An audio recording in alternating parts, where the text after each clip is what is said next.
In this video, I'm going to show you how I dial up a massive ambient tone. That is one question we get a lot on this channel, is whenever we use that patch that gives us that really big ambient tone, people are asking, well, how do you get that actual sound?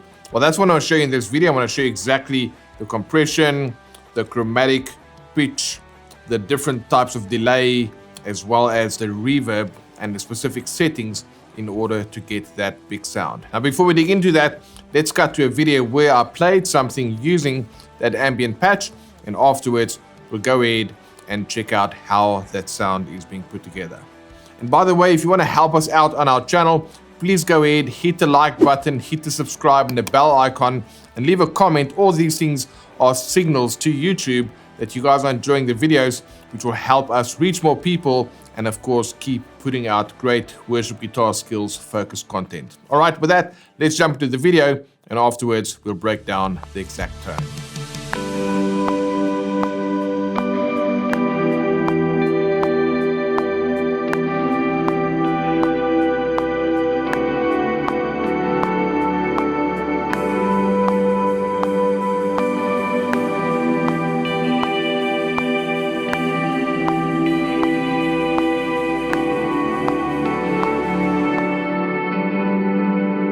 Alright, so here's the sound that we heard before.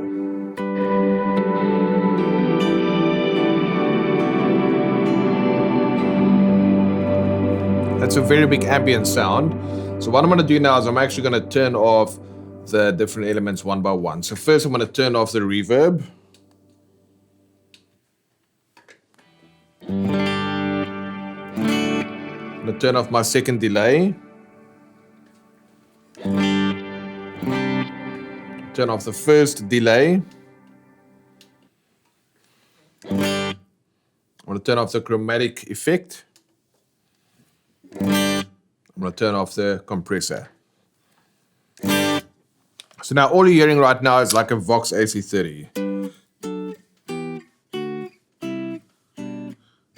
Doesn't quite sound like what we had just now, but if I turn on the compression again,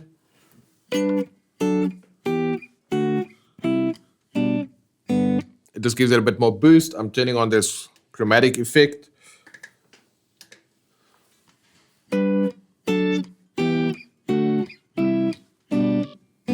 So you can kind of barely hear it, but it's just adding in some chromatic sounds there. Then I'm adding in my first delay.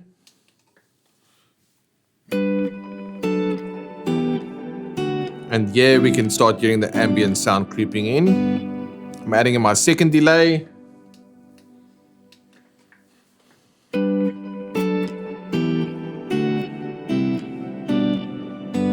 And then the main element to the sound is the big reverb.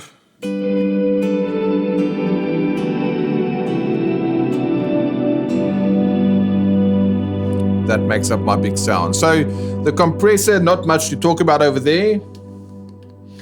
It's simply got a 5.1 intensity with a 6.4 attack and a 1.6 squash. So it's just your standard compressor going on there.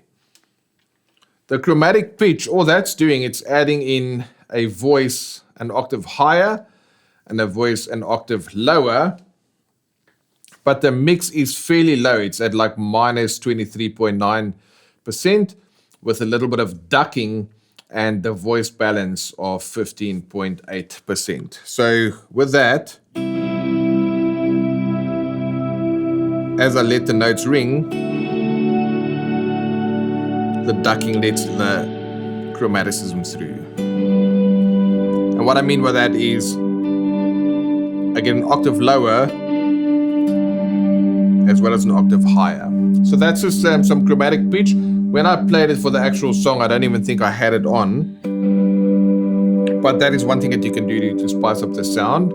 Then my first delay is nice and simple. It's like at an 80% mix with a 74% feedback. Let me turn off the second delay so you can just hear that delay on its own. And without the reverb,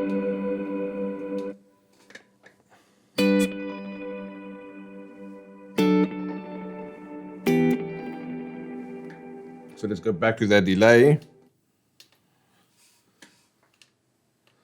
So you can see the mix is at 80%, the feedback at 74%. But now you can see what's happening there is there's like different delay ratios being set up over there. And then I've got some pitch happening on those two of those repeats, which is, if you listen with headphones, you're going to hear that octave higher. So as you can see here, we've got different delay ratios. And then I've got for pitch 3 and pitch 4, it's going up an octave. All right, so that just adds in a little bit of melodic interest. The second delay was at a 30% mix, so it's not as heavy.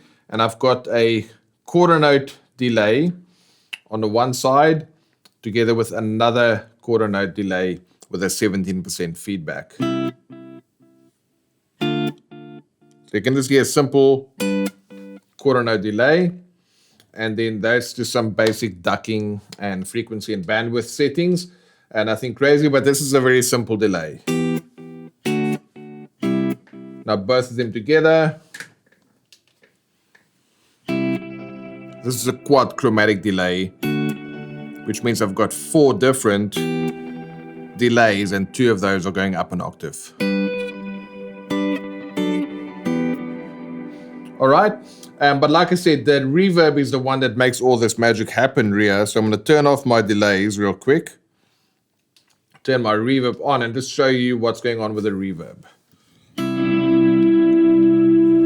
So I've got, this is like a legacy reverb module within the Kemper. It's got a 100% mix and then an 80.4% on the other side. So we're letting a lot of the reverb through. And then my decay time, as you can see, there's 12.69 seconds. So there's like a massive decay time happening. It's emulating the room size of a hall.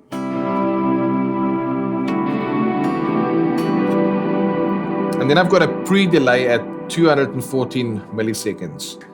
I'll come back to the pre-delay shortly. Those are just some other minor settings on the reverb, some dampening, and tweaking the bandwidth and the mid-frequency a little bit. But the main thing is that pre-delay. First of all, I've got a judicious amount of reverb, a lot coming through, but it's this pre-delay. If I remove the pre-delay and I go to 0, listen to this.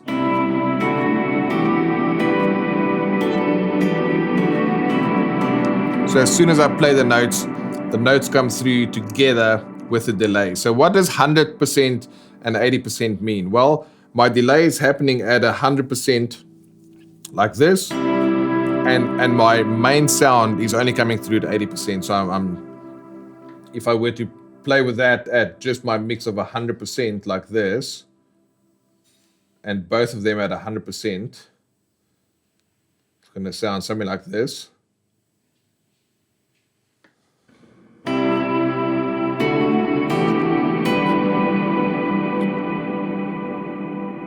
And if I have 100% wet, you only hear the reverb sound. So 100% of the live sound coming through with 80% of the reverb. I said that in the wrong order before, but now I'm hearing 100% of my live sound and 80% of the reverb is coming through. So it's like mixing in my dry and my wet sound. But that pre-delay, if I remove it,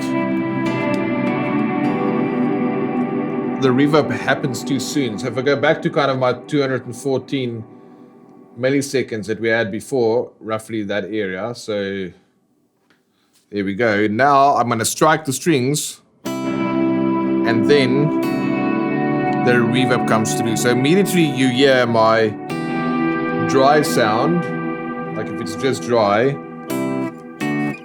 you'll hear that come through immediately. But if I have 100% dry with about 80% reverb, it means that 80% of the reverb is going to be delayed with 214, at the moment 215 milliseconds.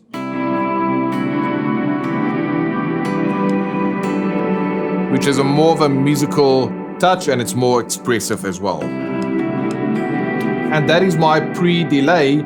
So if you have a pre-delay on your reverb, definitely add that. And if you can adjust your dry and wet mix in a similar fashion like I've done, then you'll be in good shape. Now if we add, let's just take the reverb off again. That's just my amp with compression. Add in the reverb. Add in my quarter note delay. And then add my quad chromatic delay.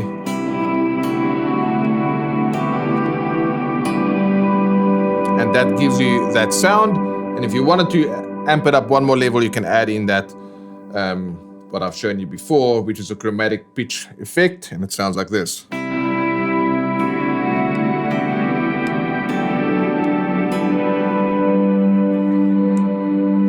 And that right there is my massive ambient patch.